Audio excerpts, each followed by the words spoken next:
ẹjẹ́ àtúmọ̀ kí Elédùmarè ọba kọ́dáyé ọba àṣẹ̀dá ọ̀run ọba àná ọba ẹ̀mí tó ní ká máa lọ ká sì máa bọ̀ ká máa ṣe bẹ́ẹ̀ ká máa bára wa láyọ̀ àti àlàáfíà. Elédùmarè àsọpẹ́ àfogófìyìn forúkọ yín. wọ́n fẹ́ lè kí gbogbo ẹ̀yin tẹ́jú olùfẹ́ wa lórí ìkànnì Àrólé Baba 1010 TV2 tẹ́tí máa ń dúró dè wá láti gbọ́ ìròyìn ajá àbálẹ̀ bó bá tó ṣe ń lọ káàkiri orígun mẹ́rẹ̀ẹ̀rin àgbáláyé. àwọn ìròyìn tó wà ní kọ̀rọ̀kọ́ndú orílẹ̀-èdè Nàìjíríà tí wọn ò lè gbé jáde síta gbangba gbogbo ẹ̀ náà la máa ń ṣe bẹ́ẹ̀ tá a máa ń tanná wádìí fìní nídìí kókò mímọ̀ ṣe tàwa náà kọ́ Elédùmarè ọ̀nà làwa ń fọpẹ́ fògo fìyìn fún àtàtìlẹ́yìn ìtẹ́jú olùfẹ́ wa ẹ ṣeun ní gbogbo ìgbà. orúkọ mi ò wá yípadà wàyànfẹ́ Elédùmarè ọ̀n lèmi jẹ́ ẹjẹ́ tún máa wo kókó tí ń bẹ níròyìn fún tàsìkò yìí ṣáájú ẹ̀kúnrẹ́rẹ́ rẹ̀ báyìí.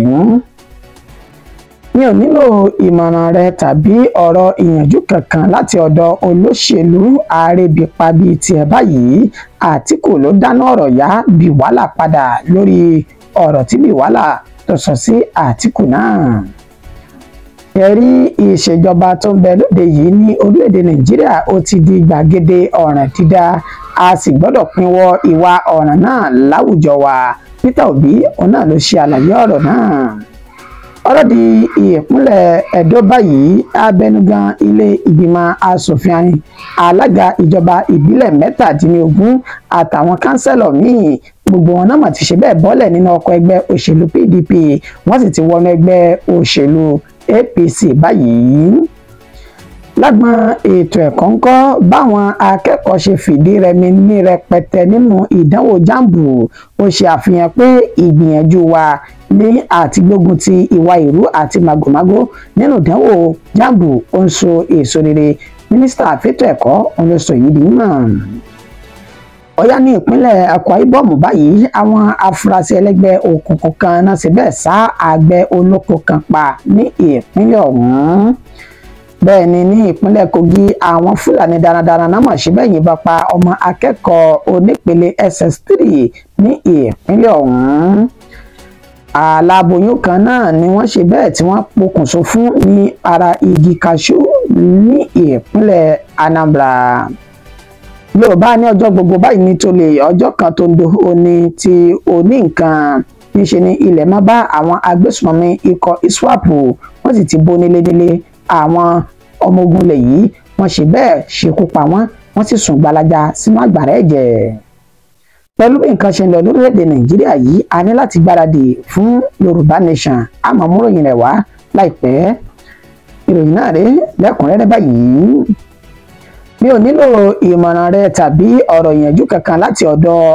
olóṣèlú àrèbípa bíi tiẹ̀ báyìí. Àtíkù ló dáná ọ̀rọ̀ yá Bíwálà padà lórí ọ̀rọ̀ tí Bíwálà sọ nípa Àtíkù lánàá òde yìí. ṣáájú láti mú ìròyìn náà wá pẹ̀lú ẹni tí ó jẹ́ olùdámọ̀ràn pàtàkì fààrẹ Bọ́lá Ahmed Tinubu lórí ètò ìròyìn àti ìlànà àátẹ̀lé tó sì ti fìgbà kan jẹ́ agbẹnusọ tẹ́lẹ̀ fún olùdíje sí ipò ààrẹ nínú ẹgbẹ́ òṣèlú PDP ní ọdún 2023 èyí ò Daniel Bíwálà ó ní ó ṣe bẹ́ẹ̀ tó ṣe àlàyé ọ̀rọ̀ kan lánàá òde yìí níbi tó ti ní tóun bá fojú rinjú pẹ̀lú Àtíkù Abubakar ìmọ̀ràn tóun ó gbà á gẹ́gẹ́ bí bó ti jẹ́ ọ̀gá òun tẹ́lẹ̀ rí ó ní pé kó lọ rí ṣe bẹ́ẹ̀ kó lọ rí rọkúnlé kó sì fẹ̀yìntì láti díje du ipò ààrẹ lórílẹ̀‐èdè Nàìjíríà ó ní ó ṣeé ṣe kí Elédùmarè kó má kọ ipò ààrẹ mọ́ láti òde ọ̀run wá agbára òṣìṣẹ́ oògùn òṣìrán àfàyànmọ́ ẹni ọ̀rọ̀ yìí ó ní Bíwálà ló fi ránṣẹ́ sí Àtíkù ṣùgbọ́n níṣẹ́ ni Àtíkù Abubakar ló náà ti fèsì padà láti ọ̀dọ̀ àwọn tó jẹ́ alátìlẹ́yìn àti olólùfẹ́ rẹ̀ níbi tí wọ́n ti sọ dúnmọ̀ wípé àwọn ò nílò ìmọ̀ràn àbí ọ̀rọ̀ ìyànjú kankan láti ọ̀dọ̀ àrèbípa bíi ti Daniel Bíwálà yìí tó ṣe pé níbi tí ó bá gbé tutù ó ní ọpọlọ rẹ̀ ó ló ń ṣe bẹ́ẹ̀ tó ń bá sí nígbà tí ó ń ṣe àlàyé ọ̀rọ̀ ó ní Àtíkù Abubakar ló sì wà níta gbangba gẹ́gẹ́ bí ènìyàn táwọn ọmọ orílẹ̀-èdè Nàìjíríà wọ́n fi ìgbàgbọ́ wọn sínú rẹ̀ pé ó lè yọ àwọn kúrò nínú hílàhílo etí ẹgbẹ́ òṣèlú APC tó kó àwọn ọmọ orílẹ̀-èdè Nàìjíríà sí. ó tún júwe Bíwálà gẹ́gẹ́ bí ọ̀dàlẹ̀ nínú olóṣèlú àti àrèbípa tó sì jẹ́ pé tí ó jẹ́ oníbá káàkiri nígbà tó sì ń ṣe àlàyé ọ̀rọ̀ ó tún sọ dímọ̀ wípé sẹ́rí àkójọpọ̀ tí à ń ṣe yìí tá a mọ̀ sí coalition ó ní a fẹ́ gbé kalẹ̀ láti fi lè yọwọ́ kílàńkó ẹgbẹ́ òṣèlú òṣèlú APC kúrò nínú ètò òṣèlú orílẹ̀-èdè Nàìjíríà káti tún orílẹ̀-èdè yìí sọ bí ẹni sọgbà. Òun ò fẹ́ ẹgbẹ́ òṣèlú PDP sílẹ̀ o, òun ò sì ní lọ́kàn láti fi ẹgbẹ́ ọ̀hún sílẹ̀, ṣùgbọ́n àkójọpọ̀ àwọn yóò tún so èso rere míì lágbọn òṣèlú táwọn yóò sì yọwọ́ kí láǹkó ẹgbẹ́ òṣèlú APC kúrò ní orí àlééfà. Wọ́n wá ní kí bí wàhálà kó ṣèwé agbẹjẹmọwọ́ lórí ọ̀rọ̀ àbí ìmọ̀ràn tí kò lẹ́sẹ̀ ńlẹ̀ tó fẹ́ máa gba Àtíkù Abubakar. Kẹ́rí ìṣèjọba tó ń bẹ lóde yìí lórílẹ̀‐èdè Nàìjíríà ó ti di gbàgede ọ̀ràn dídá báyìí, a sì gbọ́dọ̀ pinwọ́ ìwà ọ̀ràn náà láwùjọ wa. Peter Obi ló sọ èyí mímọ̀. Olùdíje sí ipò ààrẹ nínú ẹgbẹ́ òṣèlú Labour Party lọ́dún 2023 tó tún jẹ́ gómìnà tẹ́lẹ̀ ní ìpínlẹ̀ Anambra Peter Obi ló ṣe àlàyé ọ̀rọ̀ yìí lásìkò tó ń sọ̀rọ̀ ní ilé ìwé onímọ̀ ìṣègùn òyìnbó Godfrey Okoye ètò ń bẹ ní Enugu. Ibẹ̀ ló ti ṣe ní àlàyé wípé gẹ́gẹ́ bí ìròyìn tí àjọ àgbáyé World Bank àti UNICEF èyí tí wọ́n mú jáde nípa orílẹ̀-èdè Nàìjíríà, wọ́n ṣe àfihàn pé orílẹ̀-èdè yìí ó tún ti dàgbàsókè sí nínú òṣì títa àti àìríjẹ àìrímu ní orílẹ̀-èdè Nàìjíríà. Nígbà tí Peter Obi ṣe àlàyé wípé gbogbo àwọn tó jẹ́ òṣìṣẹ́ ní orílẹ̀-èdè yìí tó ń ṣiṣẹ́ kárakára, ìyà àti ebi ọ̀pàgbà fọwọ́mẹ́kẹ́ oníbà wọn yìí, nígbà tó sì jẹ́ pé àwọn olóṣèlú tí wọn ò ṣe nǹkan kan lórílẹ̀-èdè Nàìjíríà ó ní wọ́n ń kó owó ìlú tó ń kó rọ́mì tó sì ń kó jẹ tó ń kó sí àpò ara wọn. Ó ní gbogbo eléyìí ó ní ṣe bẹ́ẹ̀ ṣe okùnfà ìfàsẹ́yìn fún orílẹ̀-èdè Nàìjíríà. Ó ní owó ìlú tó jẹ́ owó ìta gbangba tó yẹ kí wọ́n lò láti fi ṣe ohun mèremère sí inú ìlú lórílẹ̀‐èdè Nàìjíríà, onúkúlùkù wọn wọ́n ṣe bẹ́ẹ̀ kó sí ẹ̀rẹ̀kẹ́ wọn tó sì ń dáa jẹ. Ó ní gbogbo eléyìí ó lè mú ìdàgbàsókè bá orílẹ̀‐èdè yìí, a sì gbọ́dọ̀ pinwọ́ rẹ̀. Ọ̀nà wo la fi ń pinwọ́ rẹ̀? Òun náà ní ká mọ ènìyàn tó gbangba sùn lọ́yẹ láti ṣe bẹ́ẹ̀ dìbò fún, láti gbédé ipò tí yóò fi ṣe bẹ́ẹ̀ ṣe àtúnṣe àti àtúntò orílẹ̀‐èdè Nàìjíríà tó ti ṣe bẹ́ẹ̀ di ẹgẹrẹmìtì lọ yìí. Bẹ́ẹ̀ náà ló tún ṣe bẹ́ẹ̀ gba àwọn tọ́jú onímọ̀ ìṣègùn òyìnbó tá a mọ̀ sí nọ́ọ̀sì ọ̀hún tó tún gbà wọ́n nímọ̀ràn lásìkò tó bá wọn sọ̀rọ̀ wípé orílẹ̀-èdè Nàìjíríà wọ́n mà nílò yìí. Ó ní nínú àlàkalẹ̀ kò dín ní 1.2 million tó jẹ́ nọ́ọ̀sì òun lè kó wà ní orílẹ̀-èdè Nàìjíríà yìí. Ó ní ṣùgbọ́n agídítagbára la fi rí 200,000 nínú àwọn òṣìṣẹ́ nọ́ọ̀sì náà. Ó ní gbogbo wọn náà ti ṣe bẹ́ẹ̀ bẹ́ẹ̀ ṣe wọn sọ̀rọ̀ náà ti jápa lọ sí òkè òkun, ètò sì ń ṣe àkóbá fún ètò ìlera orílẹ̀-èdè Nàìjíríà. Ó wá rọ àwọn tó kù ní ilé tó bá sọ̀rọ̀ wípé ẹ dákun ẹ dábọ̀ ẹ fìfẹ́ orílẹ̀-èdè yín ẹ fi sọ́kàn àyà yín kẹsì márùn tí ń ṣẹlẹ̀ lórílẹ̀-èdè Nàìjíríà láti fi máa ṣe bẹ́ẹ̀ jápa. Ó nítorí bẹ́ẹ̀ ṣe fi àyè yìí sílẹ̀, àyè yín yọlẹ̀ ní gbogbo ìgbà dágbọn ètò ìlera orílẹ̀-èdè Nàìjíríà. Ẹ jẹ́ máa tẹ̀síwájú lágbọn òṣèlú báyìí. Ní ìpínlẹ̀ Èdó òní mo tẹkọ̀ mi létí lọ. Abẹnugan ní ilé ìgbìmọ̀ asòfin, alága ìjọba ìbílẹ̀ 17 àti àwọn kánsẹ́lọ̀ gbogbo ni wọ́n ti ṣe bẹ́ẹ̀ bọ́lẹ̀ nínú ọkọ̀ ẹgbẹ́ òṣèlú PDP ní ìpínlẹ̀ ọ̀hún. Wọ́n sì ti kó wọnú ọkọ̀ ẹgbẹ́ òṣèlú APC ní tẹ̀fẹ̀tẹ̀fẹ̀. ẹni tó jẹ́ abẹnugan ní ilé ìgbìmọ̀ asòfin ti ìpínlẹ̀ Ẹdó Blessing Agbébaku àti àwọn alága ìjọba ìbílẹ̀ tó ń ka tàwọn jẹ́ 17 pẹ̀lú àwọn kánsẹ́lọ̀ gbogbo wọn náà mà ti ṣe bẹ́ẹ̀ náà ti dìrọ̀ mọ́ igi ìgbàgbé ẹgbẹ́ òṣèlú PDP tó sì ti padà wọnú ẹgbẹ́ òṣèlú APC báyìí gẹ́gẹ́ bí àlàyé tí wọ́n ṣe. ẹni tó jẹ́ akọ̀wé ẹgbẹ́ òṣèlú APC Ajíbọ́lá Bashiru àti gómìnà ní ìpínlẹ̀ Ẹdó Monday Ọ̀pẹ́bọlò àti àwọn èèyàn jàǹkànjàǹkàn míì nínú ẹgbẹ́ òṣèlú APC àwọn náà mọ̀ kí àwọn ènìyàn yìí káàbọ̀ ní àná òde yìí ní olúlu ìpínlẹ̀ Ẹdó tí ń ṣe Benin. Ibẹ̀ ni wọ́n ti ṣe bẹ́ẹ̀ kí wọ́n káàbọ̀ wọnú ẹgbẹ́ òṣèlú APC nígbà tí Monday Ọ̀pẹ́bọlò ń ṣe ní àlàyé pé ìgbésẹ̀ tẹ́ gbé yìí ó mà dáa gan fún yín mà ní. ó ló sì ń ṣe àfihàn pé ìpínlẹ̀ Ẹdó ó dúró tán láti ṣe àtìlẹ́yìn fún ìṣèjọba ààrẹ Bọ́lá Ahmed Tinubu torí pé ààrẹ Bọ́lá Ahmed Tinubu náà ó ń ṣe gudugudu méje tó ń ti yàyà mẹ́fà fáwọn ní ìpínlẹ̀ Ẹdó tó sì ń ṣe ìrànlọ́wọ́ fún àwọn nípa ìdàgbàsókè ìpínlẹ̀ ọ̀hún. ẹ jẹ́ n sáré mú fídíò rẹ̀ wá kó má sì jẹ́rìí má jẹ́ mi nìṣó. Chairman buys Sienna and hires buses.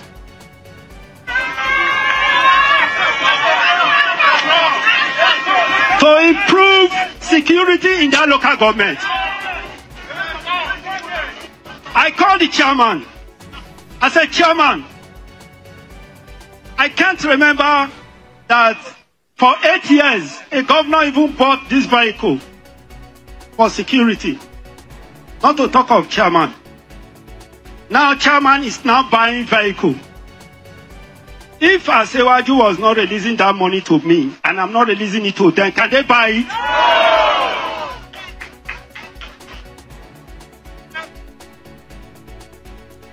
You know, they started talking. They will talk, oh. They said people are suffering. But the money,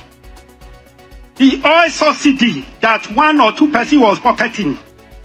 now Asewaju is throwing it to us. Ẹ káàbọ̀ padà eléyìí náà ní fi máa ṣe ìdágbére lágbọn ti òṣèlú báyìí ẹ jábọ́ sí agbọn ètò ẹ̀kọ́ báwọn akẹ́kọ̀ọ́ ṣe fìdí rẹmi ní rẹpẹtẹ nínú ìdánwò jáàmù tí wọ́n ṣe lọ yìí ó ń ṣe àfihàn pé ìgbógun ti ìwà èrú àti màgòmágó nínú ìdánwò rẹ̀ ó ń ṣe bẹ́ẹ̀ so èso rere mínísítà fẹ́tọ̀ ẹ̀kọ́ orílẹ̀-èdè Nàìjíríà ó ní ó sọ èyí di mímọ̀.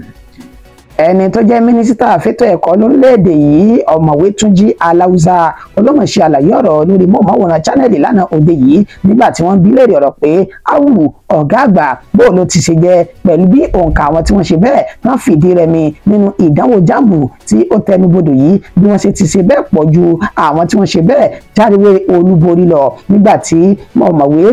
Túnjí Aláùsá tó jẹ́ mínísítà ọ̀hún tí ó mọ̀ ṣe àlàyé ọ̀rọ̀ oníṣẹ́ rí àgbékalẹ̀ tó fi ṣe ètò tó fi ṣe ìdánwò jáàmù ó ṣe bẹ́ẹ̀ tó mọ́yán lórí jùlọ pẹ̀lú bó ṣe lo ìmọ̀ ẹ̀rọ CBT tí wọ́n fi ṣe ìdánwò ọ̀hún ó ní kò lè sí àyè màgòmágó àbí ọ̀nà èrú tí wọ́n fẹ́ gbà láti jíra wọn wò àbí ṣe bẹ́ẹ̀ gbé eégún wọlé nínú ètò ìdánwò ọ̀hún èyí tó sì fà á tó jẹ́ wípé ọ̀pọ̀lọpọ̀ àwọn akẹ́kọ̀ọ́ àti àwọn ènìyàn tí wọ́n ṣe bẹ́ẹ̀ fọkàn sílẹ̀ nínú ìdánwò jáàmù náà wọ́n ti ṣe bẹ́ẹ̀ rọ̀gbọ̀kùlé màgòmágó àti eégún gbígbé ní gbogbo ìgbà èyí tí kò sì sí àǹfààní irú rẹ̀ nínú iṣẹ́ CBT tí wọ́n ṣe láti fi ṣe ìdánwò jáàmù náà ó ní ọ̀pọ̀lọpọ̀ àwọn tó ń ṣe WAEC àti NECO lórílẹ̀‐èdè Nàìjíríà ó ló jẹ́ wípé Miracle Center ó ní wọ́n máa ń lọ láti máa ń parí iṣẹ́ fún wọn ó ní gbogbo eléyìí ló fi wọ́n lọ́kàn balẹ̀ tí kò sì jẹ́ kí wọ́n mójútó ìwé wọn láti kà á dáadáa bó ṣe tọ́ àti bí ó ṣe yẹ gẹ́gẹ́ bí àkọsílẹ̀ sì ṣe wà wípé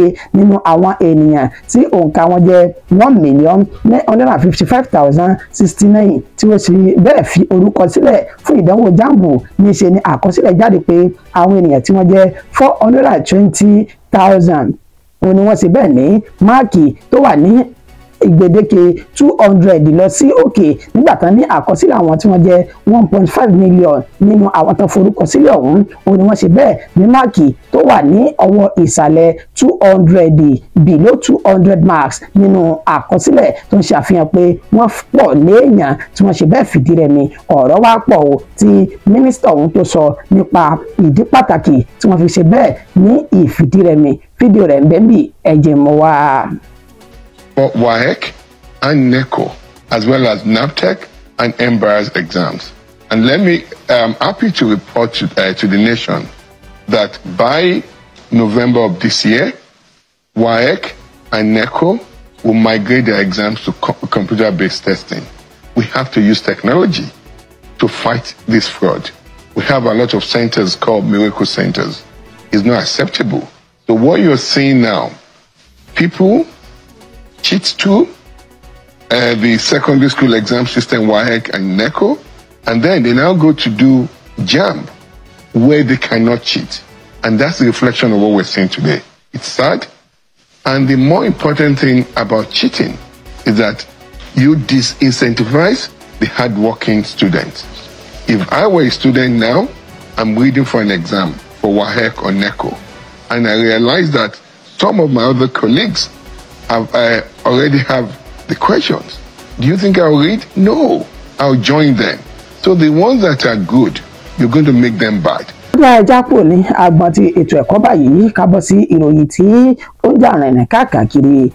ní ìpínlẹ̀ Akwa Ibom ní àwọn afurasí ẹlẹ́gbẹ́ òkùnkùn kan náà ti ṣe bẹ́ẹ̀ sá àgbẹ̀ olóko kan láti sápa ní ìpínlẹ̀ ọ̀hún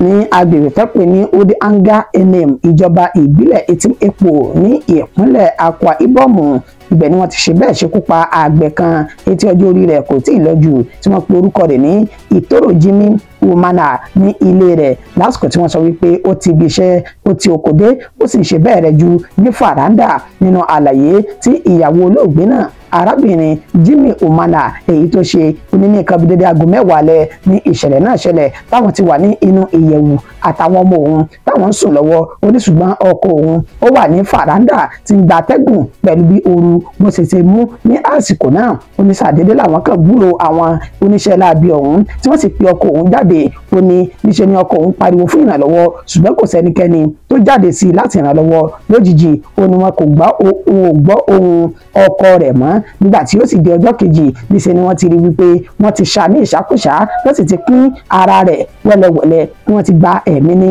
ẹnu rẹ̀ ẹni tó jẹ́ alága ní inú ìlú ọ̀hún olóyè Lawson Apanowo òun náà sọ bẹ́ẹ̀ fi ìdí ìṣẹ̀lẹ̀ múlẹ̀ tó sì náà wọ́n ti fi tó àwọn agbófinró létí ní ìpínlẹ̀ Akwa Ibom nílẹ̀ tó ti ní àwọn náà wá palẹ̀ òkú olóògbé ọ̀hún mọ́ tó sì ti bẹ̀rẹ̀ ìwádìí lórí àwọn afurasí ẹlẹ́gbẹ́ òkùnkùn náà wu ìwà náà bẹ́ẹ̀ ni alukoro iléeṣẹ́ ọlọ́pàá ti ìpínlẹ̀ Akwa Ibom ti Fon John òun náà fi ìdí ìṣẹ̀lẹ̀ náà múlẹ̀ pé òótọ́ ló ṣẹlẹ̀ bẹ́ẹ̀ làwọn ti gbé ìgbésẹ̀ láti ṣe àwárí àwọn oníṣẹ́ láabi ọ̀hún. bẹ́ẹ̀ ni ti ìpínlẹ̀ Kogiri àwọn Fúlàní darandaran náà ṣe bẹ́ẹ̀ yìnbọn pa ọmọ akẹ́kọ̀ọ́ nípele SS3 tó ń gbìyànjú láti ṣe ìdánwò WAEC rẹ̀ ní ìpínlẹ̀ ọ̀hún. agbègbè tọ́pẹ́ ní Odò Ere headquarters fún ìjọba ìbílẹ̀ ìwọ̀ oòrùn Yàgbá ní ìpínlẹ̀ Kogi ó ní ìṣẹ̀lẹ̀ ọ̀hún ló ti ṣẹlẹ̀ pẹ̀lú bá ti ṣekú pa akẹ́kọ̀ọ́ tó wà ní ìpele tó gbẹ̀yìn ní ilé ẹ̀kọ́ girama tó ń pe orúkọ tiẹ̀ ní Kọ́lá Sunday èyí tó jẹ́ akẹ́kọ̀ọ́ ilé ẹ̀kọ́ United Comprehensive College ní ìpínlẹ̀ ọ̀hún lọ́jọ́ àbámẹ́ta tí ń ṣe sátidé ọjọ́ kẹta inú oṣù karùn-ún ó ní ìṣẹ̀lẹ̀ náà ṣẹlẹ̀ pẹ̀lú bá ṣe ní akẹ́kọ̀ọ́ náà ó ló ti ń ṣe bẹ́ẹ̀ gbáradì fún ètò ẹ̀kọ́ aláṣekágbá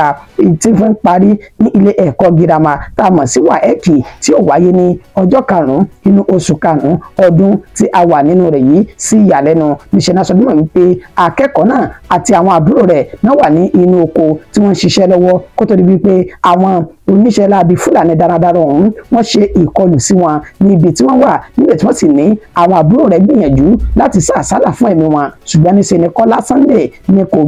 ní orí kò kó yọ nínú ìṣẹ̀lẹ̀ náà ìtàn sì ní wọ́n ṣe bẹ́ẹ̀ yìnbọn dùn ní agbárí tó sì dágbére fáyé ní wàràǹsísà kó tó di páwọn ènìyàn wọn débi tí ìṣẹ̀lẹ̀ ọ̀hún ti ṣẹlẹ̀ láti dóòlà ẹ̀mí rẹ̀ nígbà tí wọ́n ṣe àyẹ̀wò òkú Kọ́lá Sunday ni wọ́n rí pé àwọn Fúlàní darandaran ó ní wọ́n wu ìwà náà tábẹ́ẹ̀mí rẹ̀ légbodò wàyó ìwádìí ti bẹ̀rẹ̀ gẹ́gẹ́ bí àwọn agbófinró ni wọ́n ṣe sọ láti mọ irú àwọn ènìyàn tó wà nídìí ọ̀rọ̀ ọ̀hún tí wọ́n ṣekú pa akẹ́kọ̀ọ́ onípele tó gbẹ̀yìn ní ilé ẹ̀kọ́ girama ní ìpínlẹ̀ Akwa Ibom.